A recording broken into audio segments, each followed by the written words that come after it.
দিল্লির লালকেল্লায় ভয়াবহ বিস্ফোরণ, রাজধানী জুড়ে তীব্র আতঙ্ক।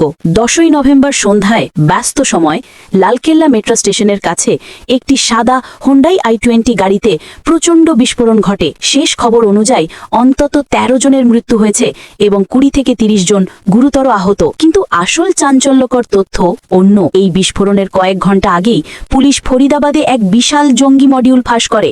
উদ্ধার হয় প্রায় 2900 কেজি বিস্ফোরক এবং আইইডি তৈরির কাঁচামাল। সবচেয়ে ভয়ের কথা, এই নেটওয়ার্ক চালাচ্ছিল উচ্চশিক্ষিত পেশাদাররা।